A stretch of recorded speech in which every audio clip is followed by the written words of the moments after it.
Fox 25's Grant Palmer joining us live. Grant, what can you tell us about this test?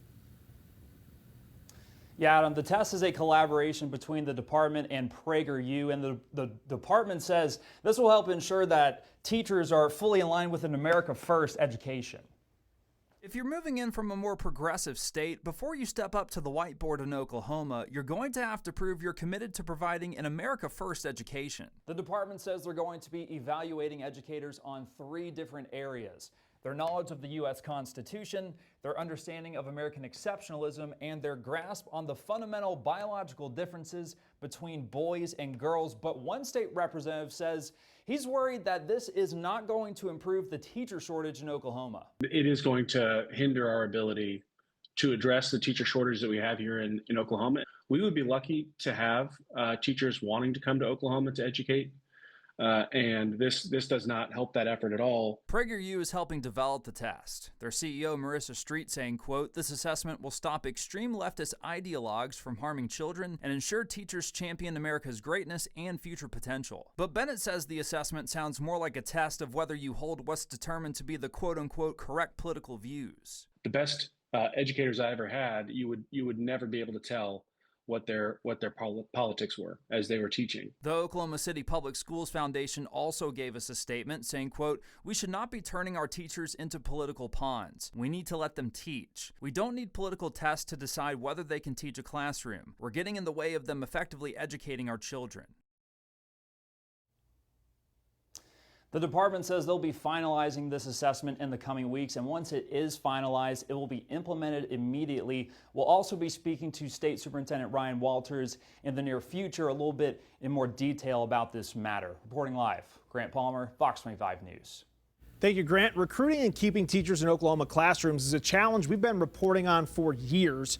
Part of the issue is the salaries. The National Education Association found Oklahoma teachers are crossing the border into some surrounding states where they can typically find higher pay. NEA's review found the national average starting teacher salary just more than $46,500, while the national average teacher salary slightly over $7,200. Let's get you a closer look at this map from NEA. Now, according to the organization's 2025 estimate, Oklahoma is below the national average in both categories. You can see the average starting salary just more than $41,000, making us 45th in the nation for the stat. For average teacher salary, we're ranked 35th with $61,330. But for K through 12 education support professional earnings, we're ranked 51st with $27,600. Compared to Oklahoma, NEA found Texas ranks 18th in the nation for average teacher starting salary and 31st for average teacher pay. The Lone Star State also 31st for ESP earnings. Take a look at New Mexico. 7th in the nation for starting salary, 21st for average teacher salary. However, they do rank lower than Texas for ESP earnings. And while Kansas's starting salary a bit higher than Oklahoma's, the average salary about $3,000 lower. Arkansas 14th in the nation for starting salary, but falls to 41st for the average teacher salary. Now, what can our state do to recruit and retain those teachers? The Raise OK Roundtable conducted studies last year, came up with 3 goals based off the results of the survey given to teachers and faculty all across the state. The first, to help schools create a culture of engagement and respect by training all faculty and staff and increasing family participation in schools.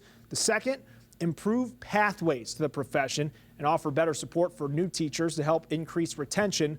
The third goal, to increase both monetary and non-monetary benefits like providing flexible retirement packages.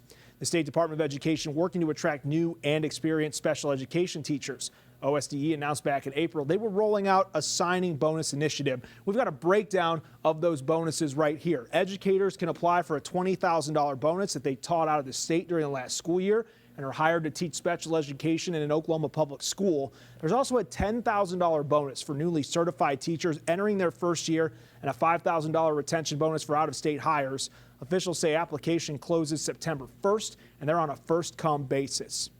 Another way we're seeing the state recruit teachers is through the Rural STEM Teacher Bonus Program. Back in December, State Superintendent Ryan Walters announced it helped recruit 61 teachers.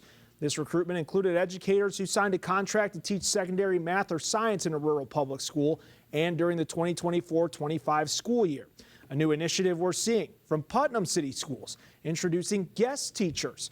Last fall, the district approved this plan aimed to revamp its substitute teaching program and seeks to recruit, retain and enhance classroom support. According to the district, they'd like to grow their pool of newly coined guest teachers by 20%. Part of the incentives include a pay scale, which rewards guest teachers for staying with the district. Bronze, silver, and gold categories signify 60, 90, and 120 days of service, respectively. We always want to be mindful of learning loss. So if a full-time teacher has to be out of the classroom for any reason, we want to make sure that our students can continue their learning. Now, PCS says guest teaching is great for college students, retirees, parents, and others looking for a flexible way to get some extra cash. State Superintendent Ryan Walters continuing to push for all school districts to pay for student meals. The question districts have had all week is where will they find the money to do this? In an email to parents, Walters says district with funds, surpluses in their budget, they have the money. But as districts tell Fox 25's Tanya Motorzitsky, the surplus Walters is referring to is actually him illegally adding funds together that are obligated for other things.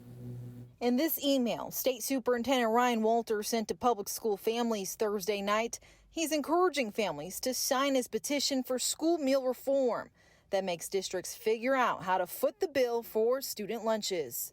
After his original announcement earlier this week, it left districts wondering, where will this money come from? The answer to that is they can. In the recent email to families, he says claims that districts don't have the funds are false. This is absolute gaslighting from superintendents. He alleges Bixby Public Schools has a $43 million surplus in their budget. Deer Creek has $48 million, Piedmont has $18 million, and Broken Arrow has a whopping $109 million surplus. Broken Arrow responding saying the district does not have a $109 million surplus. Piedmont saying its fiscal year 25 cash balance is more than $6 million. While Deer Creek says they're wondering how Walters got these numbers because Deer Creek has not reported our 2024-25 fiscal year data to OSDE as it is not due until September 1st. These amounts he came up with, districts are saying, are illegal, saying this alleged surplus can only be derived by legally adding all funds, bond funds, debt service funds, student-raised funds, scholarship funds, workers' comp funds. These cannot be legally added together and used except for their intended purpose. And these funds cannot be used for daily operational expenses or salaries. That this information being distributed is inaccurate and will require districts to violate existing state and federal finance laws. Every dollar that they account for has to go to what they say it does, so there shouldn't be a surplus. That is a very astute question. So this is where we get the numbers. They do. So what they do at the end of every year, and they are allowed to do this, they are allowed to carry dollars over and say, here's where every dollar goes, but we're not going to spend these dollars this year. We are going to carry them over. According to Walters, on average, a lunch costs $3. He says districts get $13,000 per child, so for the year, it'll be less than $500 for every child to eat, and to use that $13,000 each child is given to feed them.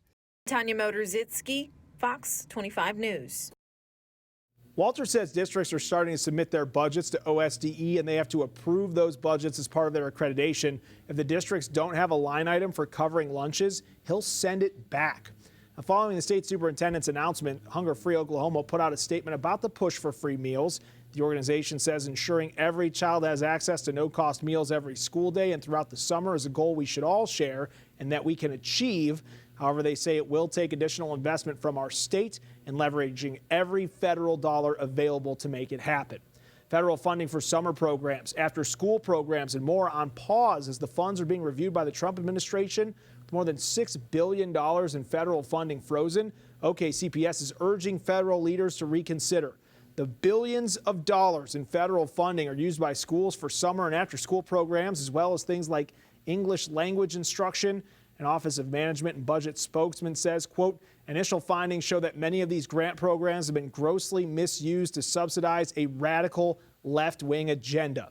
Oklahoma City Public Schools urging federal leaders to reconsider this action, saying in part, quote, these dollars directly support essential staff and programs that make a difference for our students every day.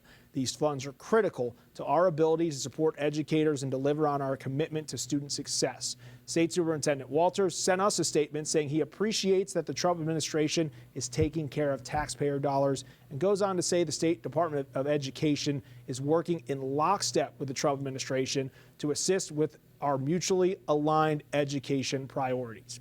That was our big story breakdown. You can learn more about the push for free school meals and the efforts to retain teachers on OKCFox.com. Plus, check out all of our previous big story breakdowns on our YouTube page. Scan the QR code on your screen or search OKC Fox.